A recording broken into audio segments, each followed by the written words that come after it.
이 세상에서 사라진다고 해도.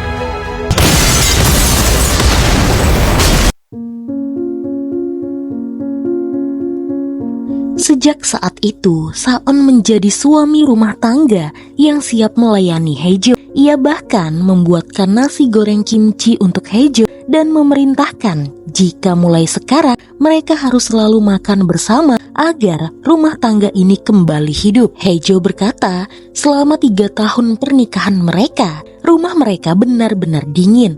Mereka tidak makan bersama, tidak bicara, bahkan tidur pun mereka berpisah, seolah menyindir Saon. Namun Haejo berakhir malu sendiri. Saon berkata jika Haejo tidak ingin tidur berpisah, maka seharusnya ia bilang saja. Lalu Saon bercerita, sebenarnya selama menikah, Saon menganggap Haejo adalah rumahnya. Setiap pulang bekerja dan melihat lampu rumah mereka menyala, ia lega karena ada Haejo di sana. Hari-harinya yang penuh kesibukan jadi terasa tenang saat melihat wajah Haejo. Dulu ia pernah bilang, jangan pernah menyimpan perasaan kepadanya. Itu karena ia takut jika ia mencintai Haejo, ia takut dunianya akan runtuh. Haejo pun teringat dengan kata-kata Saon jika Haejo akan menghalangi rencananya. Rencana apa yang dimaksud oleh Saon? Saon hanya bilang akan ia beritahu saat waktunya tiba. Lalu di sana, Haejo memberitahukan jika si penculik itu mengiriminya pesan dan meminta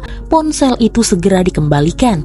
Saon berkata Haejo tenang saja karena anak buahnya sedang melacaknya. Dan untuk sementara, Haejo tetap diam dan tidak bicara seperti biasa karena sepertinya rekan si penculik itu berada di sekitaran mereka. Sebenarnya, Saon agak kecewa mengingat ia tidak lagi mendengar Haejo berapi-api saat bertelponan dengannya. Saon lalu teringat dengan pakaian seksi yang pernah Haejo perlihatkan kepadanya saat masih menjadi si penelpon 406. Saat itu, Saon pun langsung ingin pergi ke kamar Haejo dan melihat pakaian tersebut. Namun, Haejo menahannya karena ia malu. Dan kini, Haejo merasa bahagia karena Saon mau menerima dan memaafkan dirinya.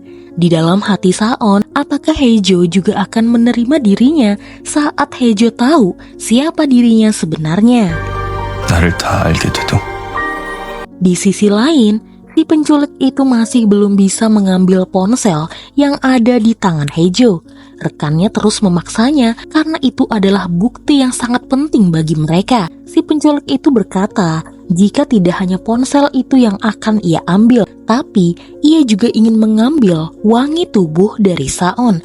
Apa itu karena ia diciri-cirikan berbau amis? Maka saat diam-diam bertemu dengan Saon dan mencium wangi tubuhnya, si penculik itu tiba-tiba jadi minder. 백선 진짜 좋은 냄새가 난다는. Pagi itu, Haejo terbangun karena ia bermimpi buruk. Ia pikir Saon sudah meninggalkannya, sehingga ia pun langsung mengecek ke kamar Saon dan mendapati suaminya masih ada di sana. Saon pun sadar dengan keberadaan Haejo dan langsung menarik istrinya itu ke dalam pelukannya. Haejo berkata, sebenarnya beberapa kali ia pernah berhayal jika mereka berdua melakukan hal-hal yang tidak pernah mereka berdua bayangkan sebelumnya.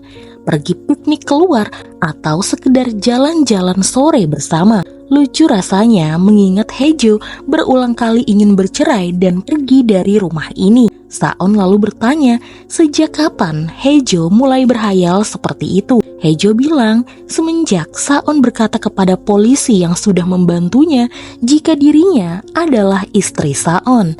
Sementara itu, Park Do-jae menghubungi Saon karena ia mendapatkan alam si penculik itu. Saon pun langsung pergi ke sana tanpa ditemani oleh siapapun. 몸 조심하십시오.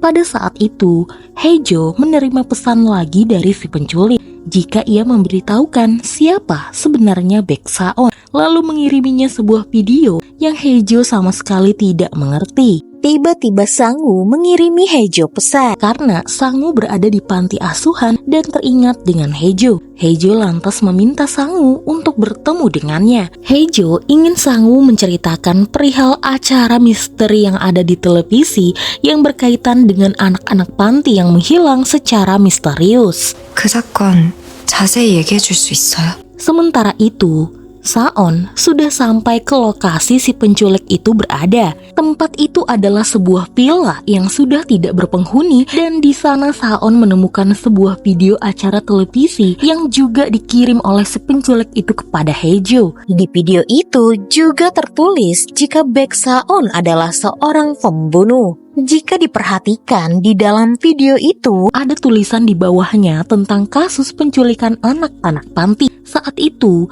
Haejo dan Sangwoo juga datang ke villa tersebut. Sangwoo ingin memperlihatkan villa yang berkaitan dengan anak-anak hilang. Namun, karena sudah larut, mereka memutuskan untuk pergi dari sana. Dan kebetulan, keberadaan Haejo dilihat oleh Saon. Saat itu Saon langsung menghubungi Haejo. Namun, karena ada Sangwoo di sampingnya, Haejo tidak bisa mengangkat telepon dari Saon. Sangwoo lantas menyuruh Haejo untuk mengangkat telepon tersebut. Karena sebenarnya ia tahu Haejo bisa bicara. 희주 네가 말할 수 있다는 거?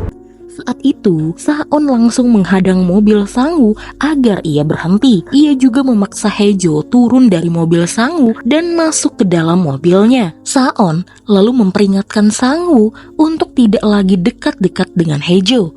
Sangwoo pun bertanya apa hak Saon, siapa sebenarnya Saon. Saon akan menjawab pertanyaan dari Sangwoo jika ia bisa menjawab pertanyaannya terlebih dahulu. Sejak kapan Sangwoo mengetahui kejadian anak-anak panti yang menghilang? Apakah pelakunya sudah ditemukan? Seharusnya pihak polisilah yang menginvestigasinya, bukan malah dibuat acara misteri seperti yang Sangwoo lakukan. Saon lantas berkata, sebenarnya awalnya ia tidak curiga kepada Sangwoo. Namun semakin melihat Sangwoo, Saon semakin terusik. Sejak Sangwoo muncul, penculikan dan pengoboman pun terjadi. Dan setelah itu, Saon pergi meninggalkan Sangwoo sendiri.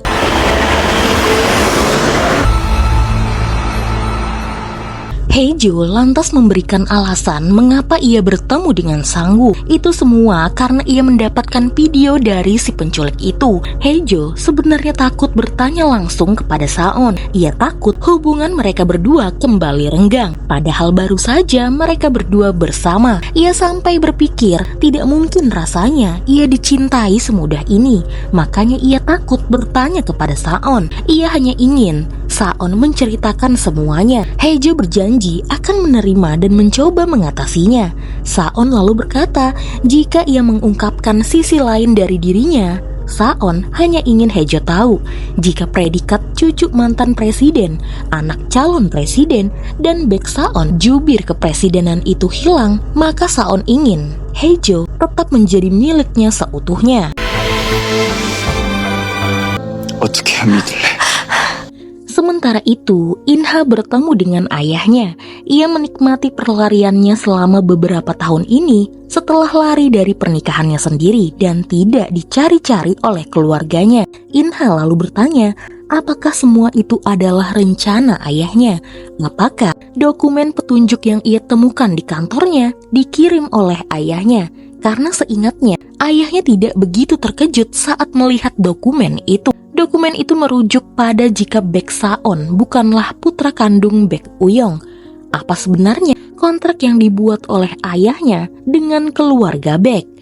Awalnya, keluarga Baek ingin membatalkan pernikahan ini setelah tahu Inha kabur.